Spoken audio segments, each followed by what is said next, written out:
Selamat pagi Bapak Ibu Saudara.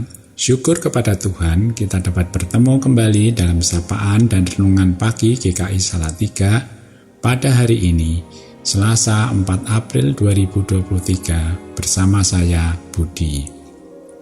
Marilah kita mengawali sapaan dan renungan ini dengan menyatukan hati dalam doa. Puji syukur kami panjatkan kehadirat-Mu ya Tuhan atas berkat-Mu. Kami diberi kesempatan untuk memasuki hari yang baru.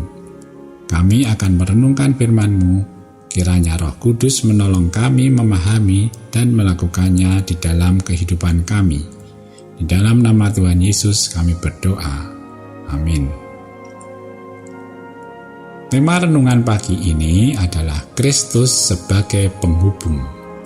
Sebagai dasar firman Tuhan diambil dari Yohanes 14 ayat 6. Yang demikian bunyinya. Kata Yesus kepadanya, "Akulah jalan dan kebenaran dan hidup. Tidak ada seorang pun yang datang kepada Bapa kalau tidak melalui Aku." Saudara-saudara, Alkisah pada saat terjadi krisis dalam sebuah pertempuran, jalur komunikasi penting antara satu divisi tentara dengan markas besar mereka terputus. Rupanya kabel komunikasi telah diputus oleh musuh, entah di mana. Tetapi perbaikan harus segera dilakukan. Johan, satu-satunya teknisi dalam divisi tersebut, dikirim oleh atasannya untuk mencari kabel yang putus dan menyambungnya. Setelah beberapa lama Johan pergi, pesan-pesan kembali masuk. Namun, berjam-jam kemudian, Johan masih belum kembali. Oleh karena itu, satu kelompok orang dikirim untuk mencari Johan. Akhirnya mereka menemukan Johan. Dia terbaring sambil memegang kedua kabel yang putus itu dengan kedua tangannya, sehingga kabel tersebut dapat tersambung. Sementara di dadanya terdapat luka peluru yang menghabisi nyawanya. Saudara-saudara, untuk memperbaiki komunikasi yang terputus itu, perlu ada teknisi yang rela berkorban menjadi penghubung. Demikian pula dengan manusia, untuk dapat berkomunikasi kembali dengan Allah yang selama ini terputus karena dosa. Kita juga membutuhkan teknisi yang rela berkorban dan mau menjadi penghubung. Sebentar lagi kita akan memperingati Jumat Agung. Kita bersyukur Allah begitu mengasihi manusia ciptaannya, sehingga mengutus anaknya yang tunggal. Tuhan Yesus yang rela menanggung semua penderitaan dan kesakitan, bahkan mati di kayu salib untuk menebus dosa kita.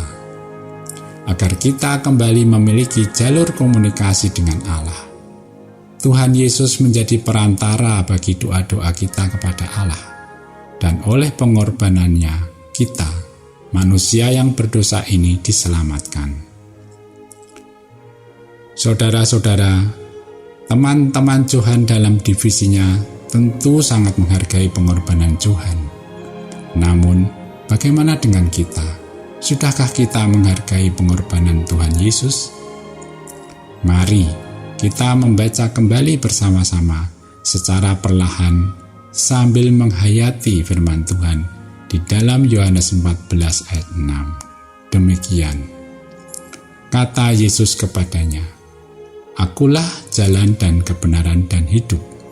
Tidak ada seorang pun yang datang kepada Bapa kalau tidak melalui Aku." Bapak, Ibu, Saudara, mari kita berdoa. Allah Bapa di surga yang mengasihi kami, hari ini kami anak-anak-Mu diingatkan kembali betapa besarnya kasih-Mu atas kami, umat-Mu yang berdosa ini.